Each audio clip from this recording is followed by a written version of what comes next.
Oh, we're live. We are live. Look at that.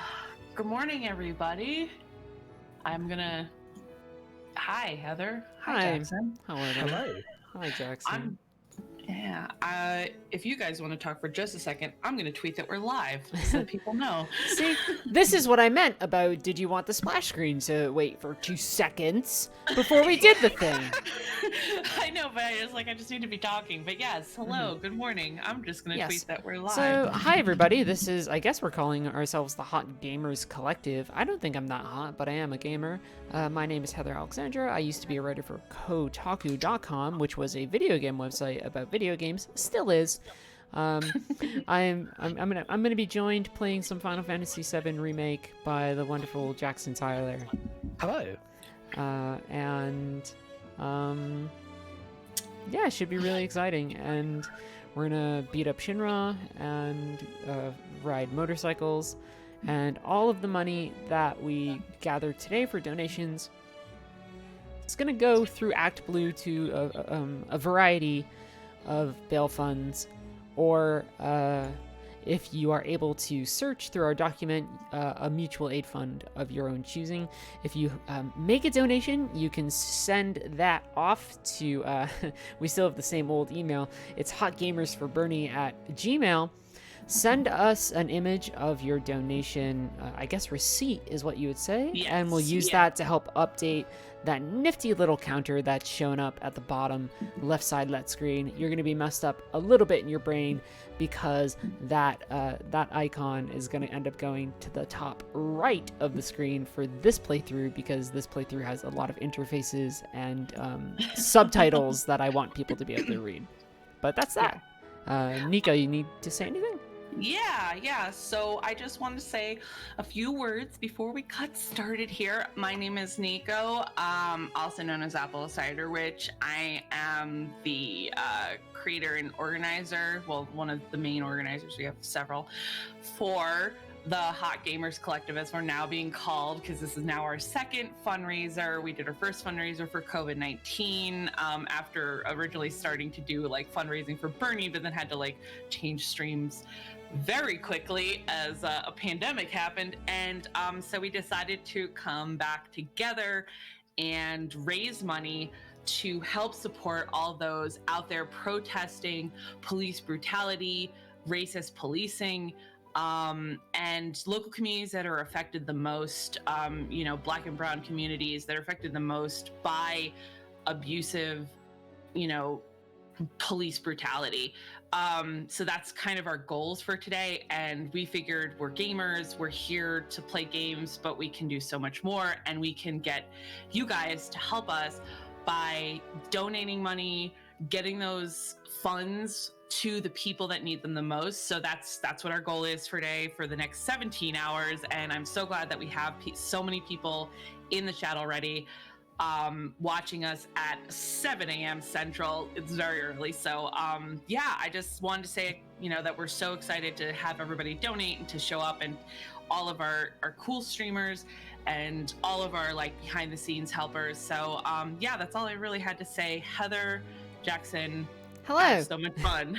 Yeah. So much fun playing Final Fantasy. I was getting everything set up. We should be good. Thank you very much. Perfect. We're gonna change the screen magically in a second. Ready, Jackson? I don't hear you. Jackson. Are you there? That's my fault. Hello, I'm ready. All right, yeah. So I'm gonna change. I'm gonna change the screen, and we're gonna go. I can't quite directly screen share with you right now, so we're just gonna. You might have to look at the stream there, buddy. I have the stream on. Right. The stream on. Look at that. Seconds, look at this little transition. Bam. There we go. Love Bam. it. One thing we're gonna double check before we start, to be safe, is just I want subtitles and everything. We're gonna play on easy just because we're streaming and it's early and I'm vaguely hungover. And speaking and cops tried to chase me the other day. A lot of stuff's been going on. So, but we're gonna go. We're going into a chapter, for those of you who don't have context on Final Fantasy VII. It's a game about many things that I'm sure Jackson and I will talk about. Among the things it is about is a group called Avalanche, which is essentially an eco-terrorist group fighting against a sort of autocratic, authoritative corporation called Shinra, which is using various reactors around the world to create energy that also happens to be destroying the planet. We are going with Jesse on a little mission and some of our other buds from Avalanche to go deal with Shinra, those little bastards. This is one of the chapters they like completely added to the game Yes, in the remake. this is not something that's particularly part of the original game at all. There's going to be a lot of original characters and cool folk that we see. Mostly like what they did with this game. Some stumbles here or there that definitely annoy me, but I liked it. Jackson, how do you feel about this game, given the fact that your nemesis made it? He's not my nemesis. Look, I finished Kingdom Hearts 3, so I have some beef with Nomura recently. I have an up and down relationship with the man, but I liked it a lot. Jackson has a very particular media relationship with the person who is nominally the director of this game, although there's many people who are actually kind of in directing roles in this game and handling a lot of different parts of here. But of course we're talking about Kingdom Hearts fellow belt enthusiast Tetsuya Nomura, which is very, very good. So we have to get to the upper plate. The city that Final Fantasy VII takes place in is a city called Midgar.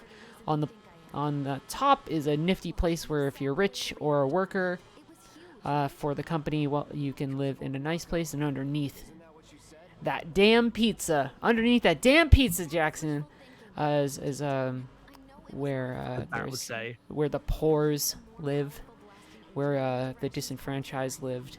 Not necessarily the worst place though. It tends to be kind of collectivist, neighborhood watchy, self-sufficient places, but they are underneath a giant plate of metal. The like world organization and politics of the slums in Midgar is some of the most fascinating stuff in Remake for sure, and in in the original, yeah. and I suppose in the original too. I like what they did with what is it in Sector 8, and in this new one was good. For those of you who maybe don't know the whole game, Jesse was talking about the first thing you do in this game is you blow up a Mako reactor, which is the energy reactor that the Shinra Corporation is using. I just bumped into my buds. And that's partially because that's fine. If someone's destroying the world, all sorts of direct action is totally okay. Although, if you are out in the streets, and I say this as somebody who has been out in the streets for the last 3 days or so, be as peaceful as you can, obviously. And go from there. Look at this tunnel. What do you think of this tunnel, Jackson? I love this tunnel. So I love this whole minigame because they didn't really change it. This is just basically almost exactly the minigame from Final Fantasy VII, the original. Slash left, slash right. Endless repeating tunnel with a couple of features here and there. The PS2 spirit lives on. I know Final Fantasy 1 is a PS1 game, but those guys really went. Those folks really went over the jump there. Oh my god, I don't know if I've ever seen Shinra folks get that intense. The idea for this mission is that we're trying to find different materials. So Jessie's feeling really bad because the bomb that she used to blow up the reactor, she believes, was too excessive. Although in this version of the game, particularly. Some of the damage done in that first bombing reactor run is caused by Shinra. It's self-sabotage, sort of a false flag thing to mess with Avalanche. But Jessie's feeling guilty, so we need to go gather materials for our next big eco-terrorist bit of shenanigans. Yeah, I'm making sure that we have the correct bomb this time, even though she doesn't realize that. Yeah. That's one of my only downsides for this game. I mean, we don't need to talk spoilers too much about all sorts of stuff for this game. I wish that Jessie had maybe gotten a moment to realize a little bit more about what happened, because I think this sequence of events is really good for her character arc. I don't dislike Jessie as a character, although damn, the thirst is a little much. But I wish there was a little bit more time for her to resolve her arc around this particular subject. Yeah, no, same. Like, they add a lot of stuff, especially at the start, but then the momentum of, oh, we have to do all the, like, Tifa and Aerith are here, we have to get everything done. We have to do the plot. We realized that we can't just have you in Sector 8 for forever. I got hit there. That sucks. I remember being in this section and expecting to like meet Denzel because he also lives in the Sector 7 plate. No one Sector 7 plate section. Like, and only anyone who's like so there's Once Upon a Smile would think this. Jackson's talking about a character named Denzel, as I might say, and he's a character in Advent Children, which is the Final Fantasy VII movie that came out around 2002, 2003 maybe. I might be wrong on that. You can look it up. I am not DB. It's 2005. And then also he's a character in a side novel called On the Way to a Smile, if I recall correctly. But I don't know how much Denzel features into that book because I have not read it in a while, though I'm sure you have. Yeah, no, I the only thing I didn't like, so when I was catching up for this game, I played all the compilation stuff and read that book and watched these OVAs. The one thing I didn't do was read the like Turk side story book. And that's that the one where it's where the reporter shows up and a couple other things. Yeah. There's like a lot of characters from the subsection. Yeah, if for whatever reason, gamers, again, y'all are coming in here and you don't know me, I'm Heather Alexandra. I was a writer for Kotaku. I think I was a decent game critic. I work for Double Fine Productions now, a studio that I'm very happy and very proud to work for. And I'm speaking with Jackson Seiler. They help run the Abnormal Mapping Network, which is a bunch of great Patreons that you or it's not a bunch of great Patreons, it's one Patreon, bunch of great podcasts and other things you can support on Patreon, including the one that I think a lot of people know now, which is your Gundam recap thing, which is Great Gundam Project, which has always been good, but is on a particular pace right now because y'all have been watching Gundam Wing, you and your co-host M. Yeah, we started Gundam Wing like 6 weeks ago now, and people are very excited because everyone loves Gundam Wing. You ever gonna get sick of hearing just communication? No. There you go. Good answer. For those of you who are kind of maybe coming in here too, we're getting close to almost $500 donated, I should note. We have donation links in chat, either through Act Blue for bail funds around the country, or a chart that will lead you to local bail funds to help people who were out on the streets, protesters who might have ended up in prison.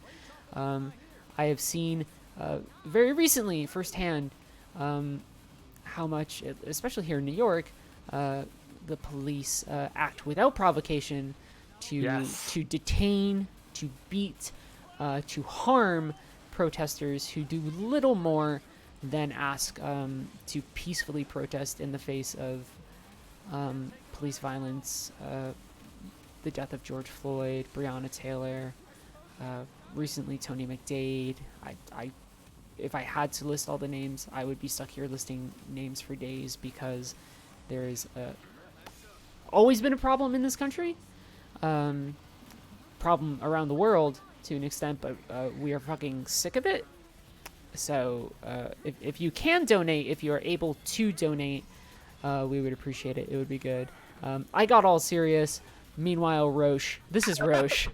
This is Roche. He's showing up. Roche is not a character from the original game. He is an anime arc villain who shows up for the filler arc. He's so fucking cool. I think maybe that's even how Austin explained it. He's bananas. He's bananas bonkers, and yes, we've raised over $500, which is very good. Roche is a soldier, which is like a weird Shinra elite enemy that Cloud used to be part of. Maybe? Who knows? Who can say? Cloud's memories are always reliable. He loves to know exactly what happened in the past. Yes. You recently replayed,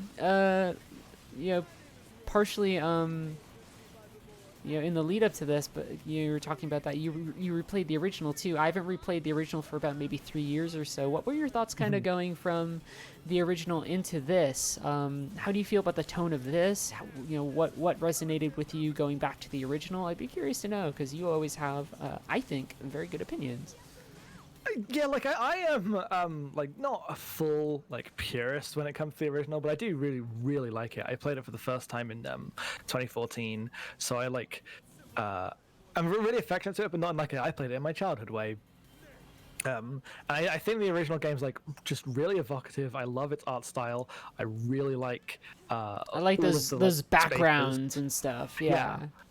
Like it just nothing looks like that, or has ever looked like that since. Yes. Even when they got to like the other PlayStation Final Fantasy games, which both look fantastic, and they just got away from the strangeness. Yeah, because 8's been the one that I've been replaying very slowly, and I like it a lot. But that's the one where they finally make a little bit more of a jump to be like, we don't have Popeye arm people. Yes. We have something a little bit different. And so going in, I was like very nervous because I really didn't like the demo. I had such reservations about that demo too, right? It's such a clean, overproduced thing, and yet, man, I do like this game. Yeah, it ended up like catching me off guard because of how like the demo is, first of all, it has all of the Shimmer stuff like changed without any of some of the more interesting things they do. Yes, because at first, because with that demo alone, it just seems like, we're making it so that the terrorists are not actually as radical as they could be today. And I'm like, no, today's the day they could be. And then like literally 5 minutes after that demo ends, Barrett's like, actually, it's good we blew it up. I don't care. Yeah. And I'm like, yeah, it's my man. Barrett looks around and it's like, y'all know what we signed up for, and this was part of it, and here we go, which is good. And in the demo, Barrett's side is most like, ooh, this is not good with the voice acting. Yeah, or the voice direction I have a lot of thoughts maybe about how that was directed, but I think Barrett does end up getting some of the better moments in the game itself when it comes to talking about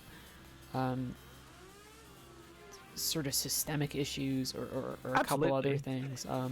It's not it's not always great, but he's the one, stuff happens and Tifa's trying to say, we did this because we provoked blah blah blah, and he's like, yo, don't think like that, hold on to your anger, do that, it's really valid, right?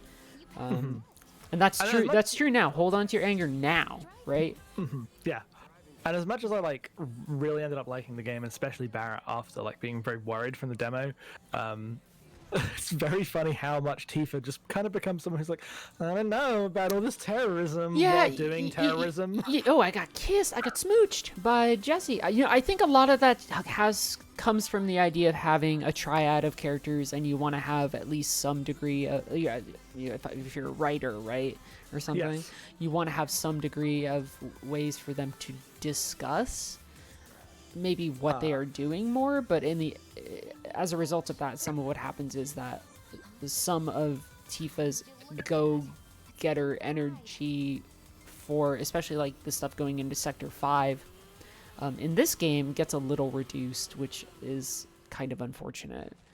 It leads to situations where like they have to have one character always like be on the side of, I don't know, what about the damage or whatever, usually to allow Barrett to make a speech in opposition to that, but it does get a bit extreme when they're like in the middle of a raid on a Shinra like facility. She's like, I don't know. And there's a bit later on, which I won't specific, but they watch a presentation like about how evil Shinra is, and someone goes, I don't know, they've done a lot of good things. I think Cloud says it in that one. Well, I think it's they're talking about Mako Energy, and I think at least Cloud concedes like Mako Energy actually does give us a lot of shit. Which is like, I'm like, dude. But I don't think that line is maybe written. There's something going on with that line that I found odd, because I don't think it's supposed to. I don't think the intent is meant to be Cloud going, well, actually, Mako Energy is good. I think it's him being like, this is a thing we rely on, but I don't think it's. I don't know. I've thought about that moment, and it's a little odd. It's weird to think about in a world in which in compilation media Barrett goes off and digs up oil. You know, So it's just yeah, hard. it's really hard. And you know, I think a lot of people look at Mako reactors. There's one right now coming up on stream. I think a lot of people look at Mako reactors and they think of nuclear energy, and that's valid to an extent insofar as that Mako reactors, in their visual design, sort of take those aesthetics. But this is a game of the 90s where oil anxiety is already something that's very particular. So it's not. I know a lot of people who are like, this is a game about like nuke energy, and I'm like, no, it's really like about oil and about like all resource extraction. What we're seeing now is something that we actually don't really see much in the original game, this area at all, really, which is Yes. this is where workers live. So if you work for Shinra, like Jesse's parents do, you can live in like a worker district. It just also means that there's untold thousands of people beneath you who are living in absolute squalor. Yeah, Which and is good. some of them are workers as well. Yeah, some of those but are workers not- too. So like the delineation of who even gets access to these spaces is very particular. We're going to learn more about Jesse's father in a moment. We are over I've read that backwards, $700 donation. As we keep things low, I think we have a donation reader in here with us. Do we have any donations that we would like to get read right now? Yeah, I was just waiting for a good time to come Yeah, in. no, don't worry. I was ready. So, we actually have quite a few donations. Go for it. From Cameron Workman, we have a $100 donation. Love you, thank you, thank you, Black Lives Matter. Yeah, they do. From Yeah. Jay, sorry. No, From keep going. Jay Roman, we have a $29.70 donation. So glad y'all are doing this. From Riley Gray, we have a $330 donation. Good morning, Black Lives Matter, end police brutality. Thank you for all you're doing. Thank you for all doing what you do and for organizing this drive. We are stronger together. Mm-hmm. From Ben Hurst, we have a $55 donation. Solidarity from the UK. Looking forward to a day of hot gaming action from some hot gamers. Or a gay of hot daming, whatever.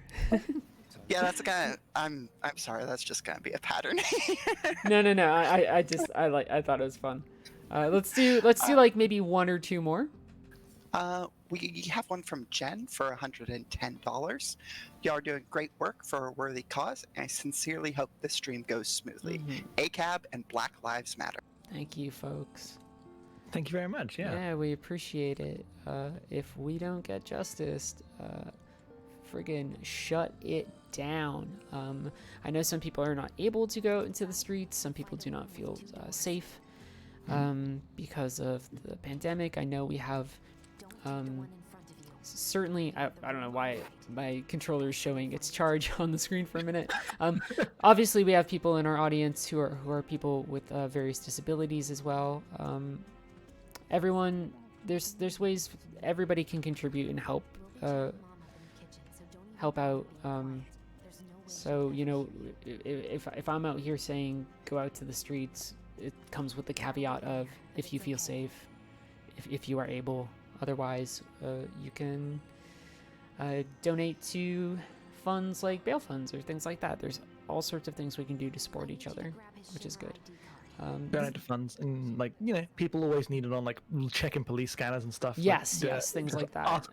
Ask organizers things that can be done at home, because there's a lot of things you can do even if you can't go out on the street and help people. A lot of things. So this is Jesse's dad, who injured himself working at a Mako reactor. That's Yes. we also learn a bit more about Jesse. Jesse's full name is Jesse Raspberry, which is I don't think that's ever alluded to in the original game. She used to be she, like me, used to be an actress. She used to be an actress at the Gold Saucer, which is like the I'm working at the Gold Saucer. I want to say casino, but it's more like Disney World, and It's like living in a gacha mobile game. It's it's pretty bonkers. I don't know how they're ever gonna handle it in Remake 2, which hopefully will be called Rebirth or something weird. It's like if all of Disney World and all of Las Vegas was one place. Yes, it's all just one giant amalgam. Because here are some of these images, right, of folks. This is actually, this is nice to kind of learn more about, especially the people in Avalanche, to get an understand of like why they are fighting and who they are, and who their family is. Because like, look at that, that's Jessie. That's Jessie over the side, and she, like anyone who sees a cause decides, you know, not to proselytize too much. I don't remember where the card is in this room. Gosh darn. Doing anything for a cause should not be easy, right? There should always be some friction to it in the sense that you give something up. There's financial friction. There's physical friction from being out in the streets or something, right? Like it is a process. It is a hard process. And seeing Jessie as somebody who could have had what a lot of people considered, I don't know, like a job that was like, she was set, right? Yeah. I guess as set as you might be able to be out of Shinra, reliable gig at the biggest entertainment park on the planet. I love the tension that like her character gets with this stuff, because like when you like go to the slums, and like you interact with the orphanage later, which she's also interacts with and stuff. There is definitely a tension there from the fact that she's like, you know, she's not a rich kid playing at being like a terrorist, right? Because she is actually doing the real shit. But at the same time, there's still a tension between that and the people who like are like in the slums not by choice, right? Yeah. And the game's aware of that, and I think it handles like that really well in terms of what that means. That's partially a space that I think Biggs navigates to Biggs, because Biggs is involved with the orphanage and a couple other places too, which is also like when I look at this game and I look at places like all the various slum spaces, it's just a reminder that one of the most important things you can do in your community now, but really ever, is like know who your neighbor is and know the resources. They are like not even in extenuating circumstances, just like know folk so that you can be a better member of your community, which is always good. Sometimes if you visit Jessie's mom, you might get pizza and stamp chips. I guess those are bags of chips with stamp on them. The little dog. Yep. Remember this crisp packet. It will be important later. Thanks. Yeah. That's partially why I was like, oh wow, the thing there. Yeah. Very interesting. Stamp is not a class trader. Stamp shows us where like hidden weapon stashes are and stuff. He's an ally, right? Well, I guess he's a brand mascot, but we reappropriated his image for our use in our revolutionary efforts as Avalanche. Someone like calling out Avalanche, quote tweeting Avalanche for making Stamp their mascot. Well, I mean, I think we'll get to this here. I mean, we're about 30 minutes into our slot. We have enough time. We're going to end up seeing more. It's something that's not alluded to, and you can talk about this for sure. We're going to end up seeing that there's more than just one cell of Avalanche, right? It is a broad, quote-unquote, organization with different splinter groups of varying ideologies and backgrounds and degrees of militancy. Yeah, this is my favorite stuff. In the game, in terms of like its politics, I think that I'm disappointed it doesn't go further on this, because I think that the like wider Avalanche stuff they're is building incredible. towards it for whenever they reach Wutai, and yes, is what the thing is there, because there's a lot more mention of Wutai in this game in general. Early on, Wutai is a nation that Shinra went to war with maybe about a decade ago in this game time frame. I think the histories, I think the like universe histories still line up with the compilation. So it would have been like 8 years ago. Yeah. So about eight years ago, and Wutai lost. Wutai lost, and to a certain extent, it becomes almost like a like in the original game, it almost becomes it's a shadow of what it was. It's almost tourist trappy, right? Yes. Right. Like because, when Shinra, which is just the monolith of capitalism, succeeds in crushing a diverse and proud cultural group and nation, what happens is that it just gets flattened out into something that is palatable and consumable. And we see in that game, the Turks go there for vacation. The Turks, the company Pinkertons of Shinra go, where should we go for vacation? Oh, let's go to that nation we basically conquered, which is a little lot.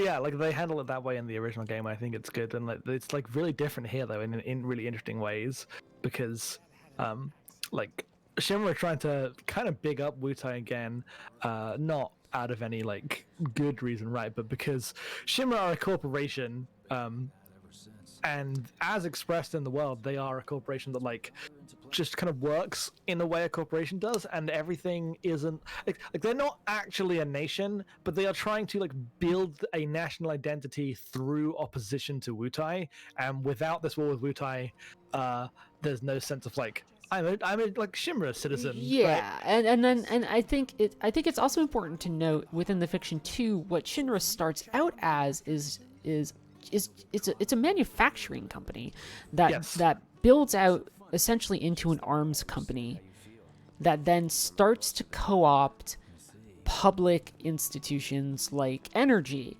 and things like that. And so in this game in particular, when they really push the Wutai stuff, it ends up being a lot of some of the same arguments that we I don't know, maybe there are younger people in the audience now. I'm getting old. But when I hear Heidegger, which is Shinra's like main defense head chief guy, talk about, hey, Wutai did this. Oh, actually, we're going to false flag this thing as a Wutai operation or whatever. I mean, I hear in my mind, just because of who I was just, and how I grew up, it's just you hear the same arguments that you hear about something like the Iraq War, right? Which was like, of course, these are the people who did XYZ thing, and the answer is no. Capitalism or anything else, right? Like, partially sustains itself through the direct subsuming of places worldwide, whether that's resources, whether that's that can be anything. That can be it's always violence, and the nature of that violence changes. It can be like we saw in Iraq. It can be like we see with places like Syria, where we just get crippling economic sanctions, and those sanctions exist partially to punish quote-unquote enemies, but also as a way to further the strength and particularly the material wealth of the state, which is crummy. A lot of people are saying when we say Wutai, they hear Wu-Tang. I have to talk to Biggs. Well, I suppose that Wutai is probably for the children. Wutai's for the children. Yeah. I've got some donations to read, if you don't mind. Yeah, go for it. Let's go. From Ian Rickens, we have a $55 donation. Thank you, Ian. No message, but thank you. Mm-hmm. From Adam Schaefer, we have a $30 donation. ACAB, Black Lives Matter. Hi, Heather. Hi, Jackson. Hi.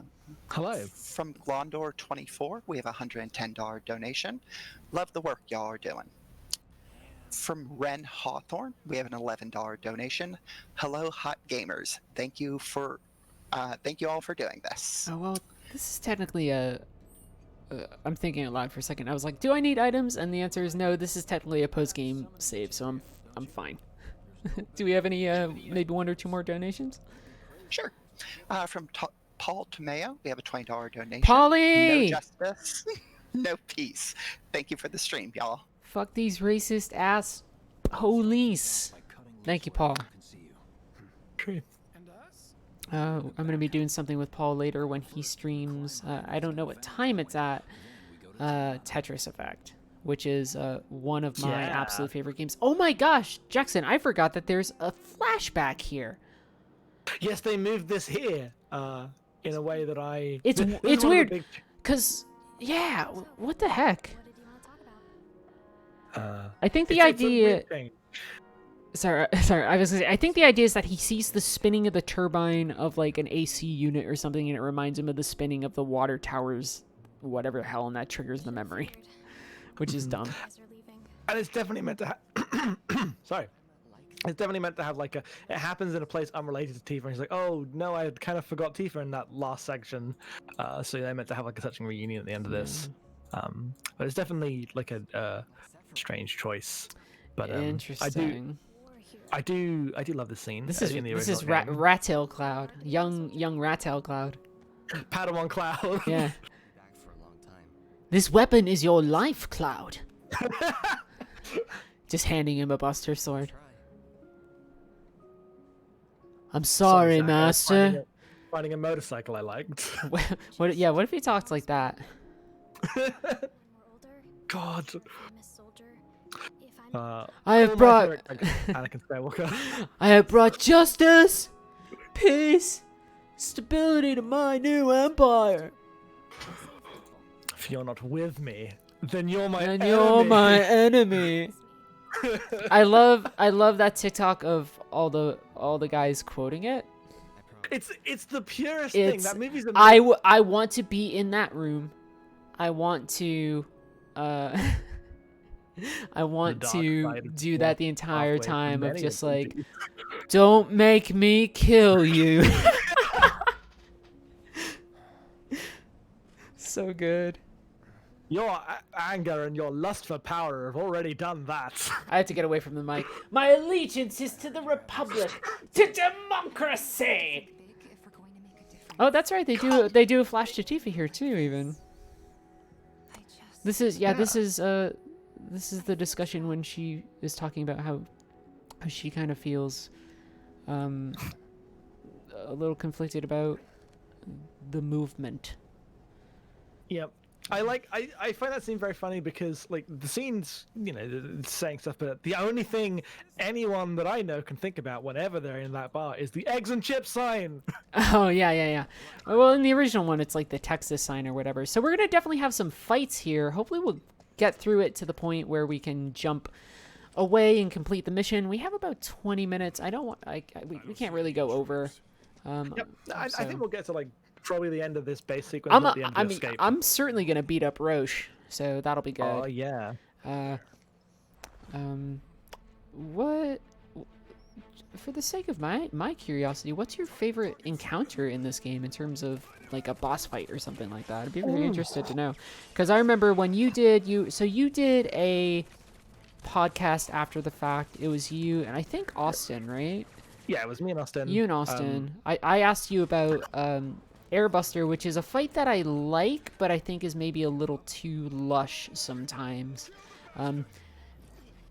Also in the sense that it has really great music that should not be used for Airbuster of all things. Yeah, like it has the like huge rockin' like really good operatic. It's like Hamamazu and like people just taking the battle theme and going real deep on it. So I don't know. So what ended up being one of your favorite encounters in this game?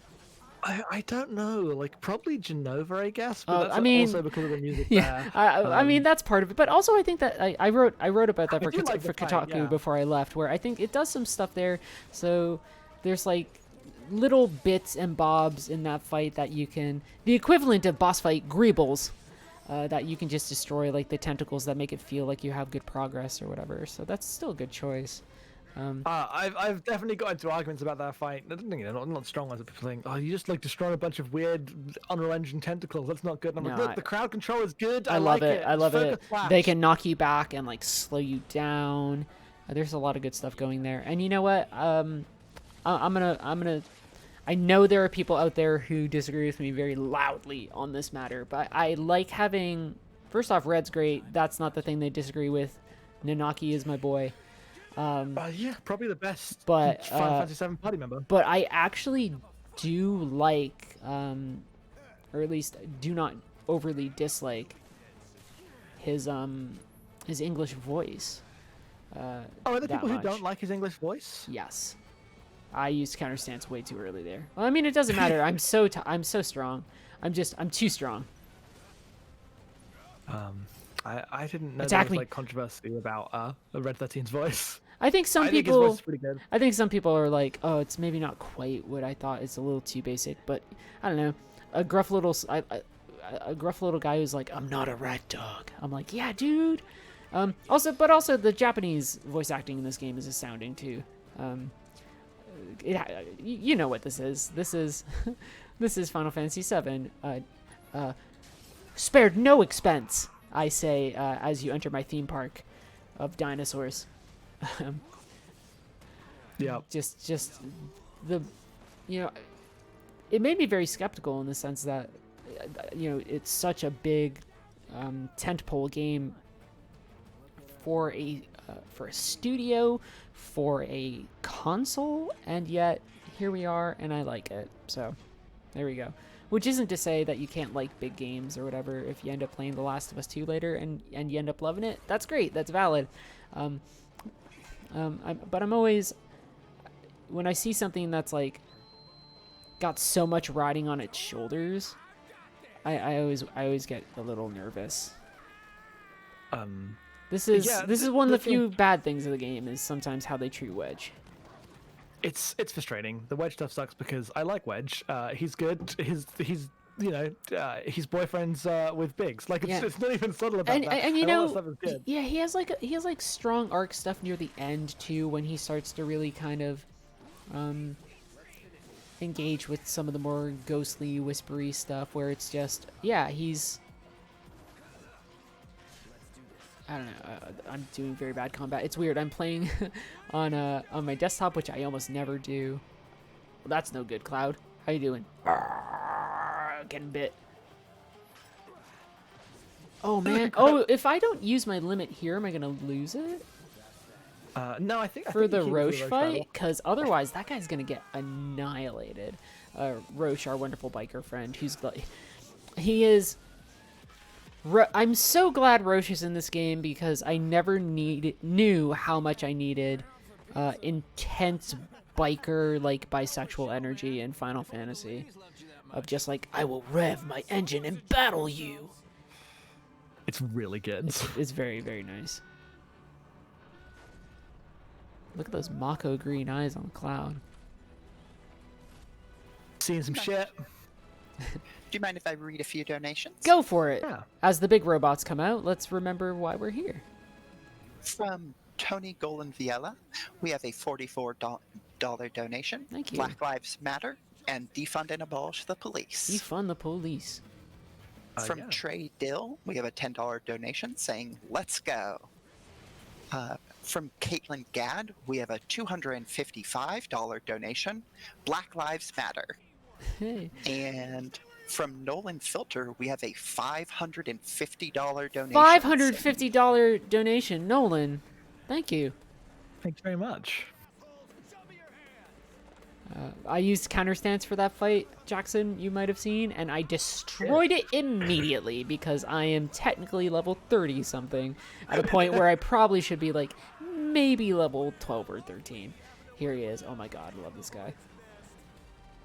This absolute dope.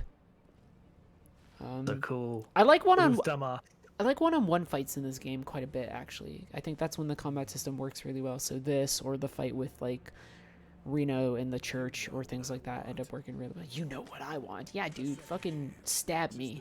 I dare you. I don't even dare you, I'm asking him.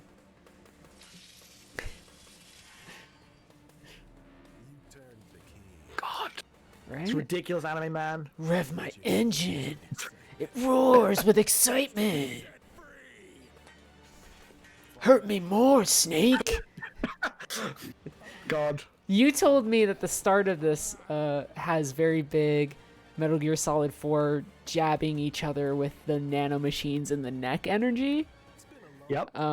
And I think you're right. And it's also because he's going to heal us at the start of the fight, too. The part where he heals you is just when they put the syringes in each other. Yeah. It's It's such good icing on the cake of, like, it's really good in a game, I think. to bake that stuff into your mechanics just as much as anything else, right? Oh, cool. There we go. There it is. Yeah, I'm gonna end this man's whole career. Holy shit, that's a lot of damage. He's not even staggered. Nah. But we're gonna keep it slow. Yeah. So that's gonna get me into like phase 1 right there. With fights like these, it's mostly you just counter or whatever. Oh my god, dude, just lick it. Just go for it. One of my biggest issues with this game's combat is the way that the phases are handled. I wish it didn't, like, I wish you could at least complete the amount of damage you were going to deal, because if you like do a limit break right before a phase change, you basically waste the limit break, and stuff like that. I wish it would like. I'm gonna keep try and keep the fight slow-ish by. Well, a couple things are happening. One, my weapon has flame on it, and all humans are weak to flame. That's true in real life as it is in Final Fantasy VII. Yes, it's very true. And then I'm also mostly just using my basic counter, but I can use counter stance next time, which might just end the fight, but we'll see. I think I managed to never get counter stance. It's good. So Yeah, he's totally done. I was always using the regular counter. It's was really good. Really quick. Yeah. I wish this game had an actual hard mode, like not the chapter replay thing. Had like an actual new game situation. The hard mode in this game is interesting because it's more about like resource management and scarcity, which is interesting to me. But I actually don't think that combat encounters themselves become too difficult because, and I think this is maybe even something Tim Rogers mentioned, former colleague Tim Rogers mentioned in his monumentally colossal video about this game, which 3 hours is a lot, buddy. I love you, Tim. That's a lot of time. But when you're playing on hard mode, right, your resource isn't your items, it just becomes ATB, right? And because ATB basically recharges itself so much, especially if you're using something like Chakra, which doesn't use magic points or something, you can just... There's a lot of opportunities to heal even in the most difficult versions of this game. Which is just a thing. I cannot wait for this dipshit to show up in the next game. I hope he's out of the Gold Saucer. Oh, you think he's just going to be like playing like a basketball shooting game and being like, nail! Yes. Oh yeah! Pushing it past the red line! When you get to the basketball court in this game, which is like slightly earlier, we've like walked past it. You can't shoot. You can't shoot. Can't shoot the ball. Being like, let me shoot the ball. Let me shoot the ball. And then that interview came out recently. We're like, we put this in there. We didn't have time to make the shooting animation, but this was like. They knew that they wanted to. I knew it. So 2 things are gonna happen here. We're gonna see some more Avalanche folks from a different cell, which is a reminder. Hey, activism is a thing that's a multi-headed snake. In good ways. And then also, you know what I was thinking? What if they bring him back during the snowboarding sequence? Yes. They won't get to snowboarding in part 2. No, they won't. I think it would be very funny. He should be on his bike though. Yeah, he should still be on his bike, and Cloud should be on his motorcycle, and he should be like, how can I not catch up to you? Or, I don't know. I'm tired. I'm very, very tired. I hope they animate all of the characters. These are like the old school Avalanche folks. Jackson, why don't you tell me a little bit about Before Crisis? Oh, I'd rather do anything else. Before Crisis is a bad game. Before Crisis is a when Final Fantasy VII came out, afterwards there was eventually a thing called Compilation of Final Fantasy VII, which is a series of many things, including Advent Children, the film, Dirge of Cerberus, which is a shooter game that I like, even though it's not particularly good. It's my favorite of the compilation stuff, but that doesn't say like too much. I find it very entertaining to play in certain ways. And then there's Before Crisis, a game about the Turks where you play as the company Pinkertons, and there's also just another whole group of Avalanche. But unlike here, where it feels more integrated, back then it's just like there's a whole group of Avalanche, and they're actually the most important, about to destroy the world. Blah blah blah. How did that make you feel, Jackson? In the compilation, bad. It was really weird that I currently the conversation happening right now in this cutscene is probably my favorite in the whole game, actually. But, yeah. We're juggling a lot of balls right now.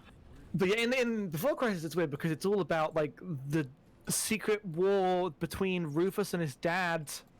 Because Yes. in that game, Rufus is funding Avalanche, the main, more militant Avalanche. and then Avalanche wants to like use the ultimate materia to destroy the world. Zirconade?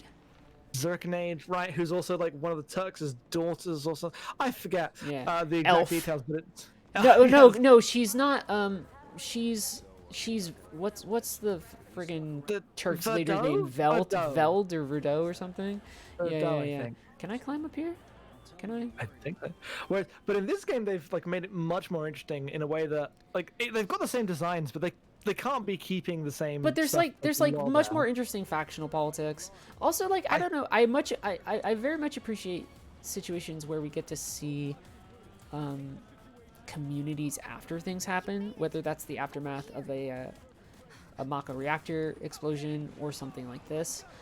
Obviously, we see Shinra and other people mobilize, but then you get to see people in the neighborhood a little bit after this as well, which is very interesting. So, which is good. I think in general, I was like, how are you going to do a lot in Midgar? And the answer was really focus on the people, which is nice. Who's your favorite character in the game, buddy? In the Barrett. Barrett? Yeah. All right, I'm still gonna say Nanaki. I mean, he's my favorite character in Final Fantasy VII as a whole. We need to get to Cosmic Canyon to see if that remains true this time. Do you think Bugenhagen's still gonna be floating around on his orb? They have to. The answer will finally be revealed. Does Bugenhagen have feet? Yeah, it's very unclear. Point of contention within the community if Bugenhagen is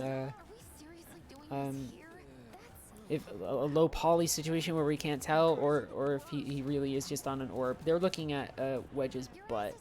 For Everyone's on the correct side of history in the chat. No feet. Bugenhagen does not Yeah, have no I don't feet. think he has feet. I think he just chills on an orb. But to go back to like five cutscenes ago now. Yeah. Go for it. I'll shut up. I think the best thing about this game and what it puts forward is the way the Wutai and the Avalanche stuff interacts, because so much of the game is like usually Tifa says, is it worth it to do violence against the obviously evil corporation that's killing the entire planet? And then Barrett usually goes, obviously yes. And that's kind of the intellectual nuance that it gives that discussion. Whereas I love this Avalanche stuff because it's like, okay, what's the next step? And the disagreement between Avalanche and this set of Avalanche, like Avalanche Large, isn't like, oh, you're blowing too much stuff up, but it's like slightly part of it. It's the like wider Avalanche are taking this like a realpolitik approach to try to like engender international conflict in order to like pursue their aims that way. Right. Whereas Barrett's more about just like less organized but more immediate local smaller scale violence. Yeah, very rapid, very, he's not somebody who, like, he's somebody who rolls in a block. He's not somebody who right. Who is maybe on all the back end stuff. He works with his individual group, which is good. This is like a racist lady here. She's like, it's Wutai, and you're like, shut up. I had somebody the other night accuse me of not to be. I mean, I guess this is a stream about real world politics. It was the first time in my life where I had anybody accuse me of being a fake protester for George Soros, which was very interesting. They got up in my face and they were like, you are fake. And I was like, I don't know, man. Like, there's a lot of ways I can answer that. They're like, you're fake. And I'm like, you saw right through to my soul. And then they were like, yeah. It's one thing doing that on Twitter to like random Twitter accounts, because people, Galaxy Brain to like, oh, everyone's a bot. Everyone disagrees with me as a bot. But to do that to a real person standing in front of you requires a level of Galaxy Brain bravado. Some of those morons, like those QAnon morons, messed up me to an extent, and not like physically. I mean, like in the extent that, so I have a tattoo on my arm. It's one of the tattoos that Fina, a character from Skies of Arcadia, has. A game that I've been streaming and hope to get back to. It vaguely looks enough like a Q that a couple people have been like, is that a QAnon tattoo? And I'm like, y'all need to get away from me. No, do not take my thing from me. Which is just like so funny. I'll tell you, like, obviously, you know, so I was in Brooklyn. What was it? Fuck, was it last night? I don't even know what days are anymore. Obviously, we had a night where the cops rushed us, and fuck that shit, right? Like, we weren't doing nothing.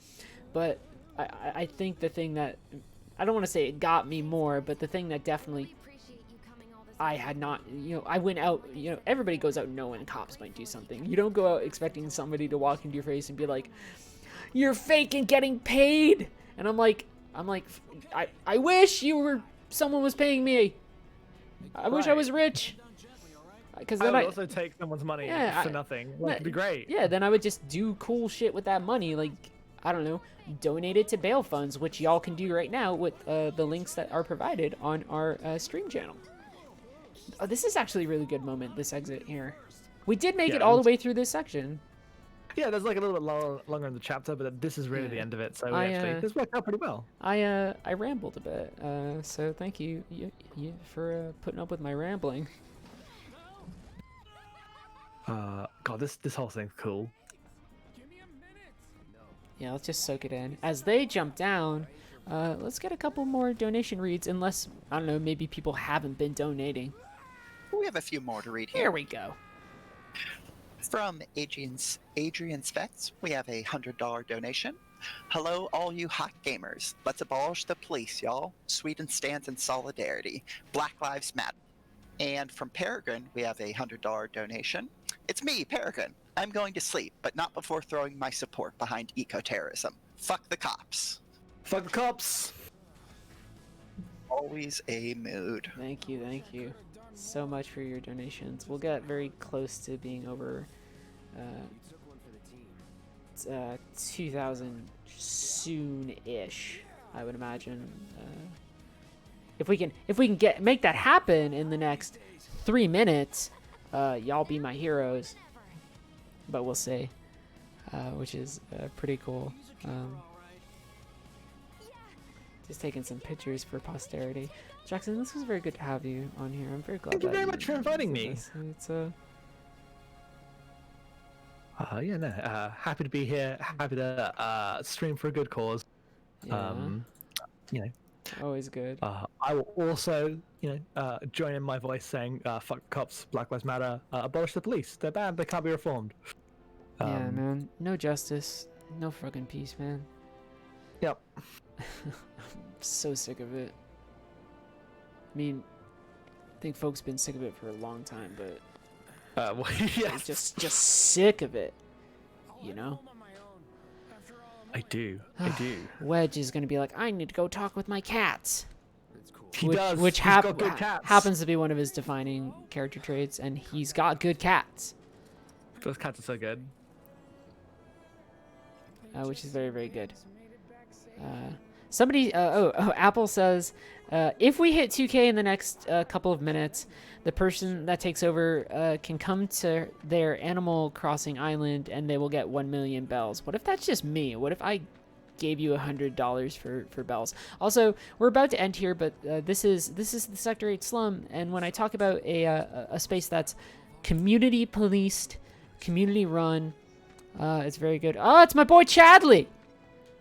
Oh, Chadley! Chadley, he you think he works for Shinra, but he's actually working against them, which is also good praxis.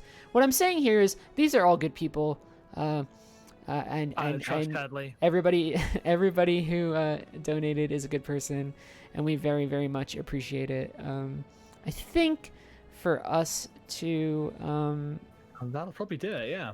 For us to end this here, we actually gotta close down the stream for a moment. Okay. If that's right, is anybody in our little Discord here to tell us, yes, that's right? Yeah, I'll take over as soon as you're Very cool.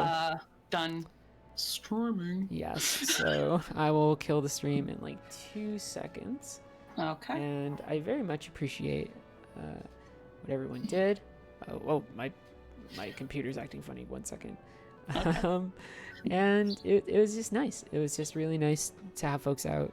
Thank you very much. This was Heather Alexandra, and then also Jackson Tyler. You can support Abnormal Mapping. You can donate here. You can do all sorts of cool stuff. Thank you very much. We will see you around. Goodbye. Goodbye. Bye.